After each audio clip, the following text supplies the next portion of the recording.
তুই বিয়ে করেছিস কিন্তু তোর তো হয়নি। হয়নি মানে? সবই তো ঠিকঠাক আছে। আরে গাধা, আমি বলতে চাইছি তোর তো এখনো বিয়ে করার বয়স হয়নি। ও বাবা, দেখো আমি বিয়ে করে এনেছি। কি? তুই বিয়ে করেছিস কিন্তু তোর তো হয়নি। হয়নি মানে? সবই তো ঠিকঠাক আছে। আরে গাধা, আমি বলতে চাইছি তোর তো এখনো বিয়ে করার বয়স হয়নি। কিন্তু বাবা, আমার তো আছে। এই কি আছে তোর? মানে বিয়ে করার বয়স আর মনের সাহস আমার দুটোই আছে। ছি ছি ছি ছি, সমাজে মুখ দেখাবে কি করে? বাড়িতে একটা বড় দাদা থাকতে তুই লুকিয়ে লুকিয়ে পালিয়ে বিয়ে করলি। ও সারা জীবন আয় হয়ে বসে থাকবে, তারপরে আমি বিয়ে করবো না? আমি এইসব চোরের মতো বিয়ে মানি না। যেখানকার মাল সেখানে এক করে রেখাই বলছি। এই যে শ্বশুর মশাই, একদম উল্টোপাল্টা কথা বলবেন না, মুখ সামলে কথা বলুন। আমি কোনো অনলাইনের প্রোডাক্ট নয় যে পছন্দ হলো না বলে ফেরত দিয়ে দেবেন। আমি একদম খাঁটি মাল। আমি এখান থেকে এক পাও নড়বো না, দেখি কার বাপের কত ক্ষমতা আছে। দেখছিস দেখছিস তোর নতুন বইয়ের তেজ দেখছিস, একবার মুখের উপর বাজি ফাটকা ফাটিয়ে যাচ্ছে। আমার কিন্তু রাত চলে তোর পিছন আর আমার সামার। বাবা, আমি একে রেখে আসতে পারবো না, কারণ আমি একে খুব ভালোবাসি আর এও আমাকে খুব ভালোবাসে, আর এ আমাকে ছাড়া বাঁচবে না। এই ছোট লোক, বাড়িতে একটা বড় দাদা থাকতে তোর সাহস কি?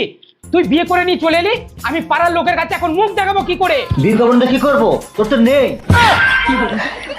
মানে বিয়ে করার ইচ্ছা। ও আচ্ছা, আমি তো অন্য কিছু ভেবেছিলাম। আমার ভাবনাটা এতক্ষণে ক্লিয়ার হলো। আরে দাদা, মেয়ে দেখতে পরীর মতো, আর এরকম এইচডি মেয়ে আজকাল বাজারেই পাওয়া যাচ্ছে না, তাই তো তাড়াতাড়ি বিয়ে করে নিলাম। আর তোর তো বিয়ে হবে না, কারণ তুই একটা হিজড়া মাল। তুই আমার ছোট ভাই হয়ে এই বাড়ির লোকের সামনে আমাকে হিজড়ে বললি? ছি! আর তুই যাকে পরি বলছিস না, দেখে তো মনে হচ্ছে একদম বান্দরি। কি? আপনি আমাকে বান্দরি বললেন? ফুকু, তুই আমাকে বান্দরি বললি? তুই বান্দরি, তোর বাপ বান্দরি, তোর ভাই বান্দরি, তোর 14 গোষ্ঠী বান্দরি। আমাকে নাকি বলে বান্দরি? আর লক্ষ্মীটি, ওরকম বলো না, ওটা আমার দাদা হয়। আর থামো তো, ও যখন আমাকে বান্দরি বললো তখন তো কিছু বললে না, দাঁড়িয়ে দাঁড়িয়ে দেখছিলে। আরে তুমি চুপ করো, ওটা আমার বড় দাদা হয়। আর তুমি চুপ করো তো, তোমার মুখের থুতু আমার গায়ে এসে পড়ছে। এই যে মেয়ে, তুমি তো বিয়ে করে এখন এলে, তোমার মুখ এত টেম্পার, এখন তো বাকি জীবনটাই পড়ে রয়েছে। কি আমার মুখ টেম্পার? আপনার টেম্পার, আপনার দুই ছেলের টেম্পার, আপনার 14 গোষ্ঠীর টেম্পার। বৌমা, এবার তোমার হার্ট অ্যাটাক হবে। আহা শ্বশুর মশাই, আপনি এত তাড়াতাড়ি চলে যাবেন? বৌমা, তুমি কিন্তু মুখ সামলে কথা বলবে। ওটা তোমার শ্বশুর, আমি কিন্তু তোমার ভাসুর হয়, সম্মান দিয়ে কথা বলবে। নিকুচি মেরেছে এরকম শ্বশুরের আর ভাসুরের। এই যে তোমার মতন বেকার ছেলেরা না সকাল বিকাল আমার পেছনে ঘোরে, আমি তাদেরকে পাত্তাই দিই না। আর চাকরি বাকরি ছেলেদের আমি যে কত ঠকিয়েছি তার কোনো হিসেবই নেই। আর তুমি আমার সামনে দাদাগিরি দেখাও। আরে কি হলো সোনা? ভাই, শেষ পর্যন্ত তুই একটা থার্ড ক্লাস মেয়েকে বিয়ে করলি।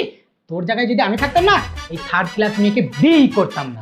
কি? তুই আমাকে থার্ড ক্লাস মেয়ে বললি? তুই জানিস আমাকে কত চাকরিজীবী ছেলেরা প্রপোজাল পাঠিয়েছিল, আমি একটাও অ্যাকসেপ্ট করিনি, কারণ তোমার ভাইকে আমি খুব ভালোবাসি। তাই ও বেকার থাকা সত্ত্বেও আমি ওকে বিয়ে করেছি। এই যে রাহুল বাবু, শোনো, তোমার এই বাঁদরপাড়া মুখটা না আমার একদম দেখতে ইচ্ছা করছে না। তাই তোমার এই বাঁদরপাড়া মুখটা নিয়ে না আমার চোখের সামনে থেকে দূর হও।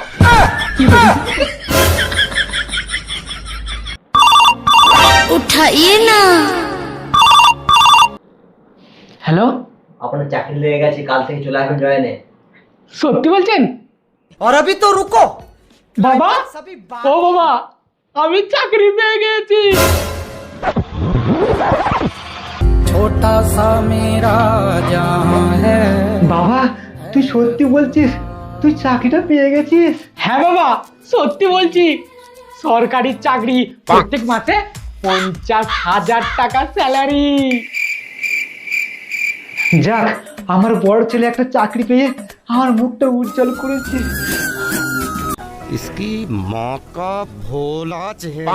এবার একটা সুন্দরী মেয়ে দেখে আমার বড় ছেলে বিয়ে দিয়ে দেবো।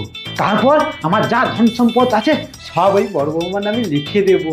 বাবা, সম্পত্তি সব যদি দাদাকে লিখে দাও, তাহলে আমরা দুজন খাবো কি? আমরা দুজন না খেয়ে মরে যাব। তুই কি করবি? তুই দেখে নেগা। আর তোর ওই ডাইনি বইয়ের ভাঙা পায়ের জল খা, আর ওই নোংরা চুলে তেল দিয়ে বসে ভাত খা, আর আমার বাড়ি থেকে বিদায় হ।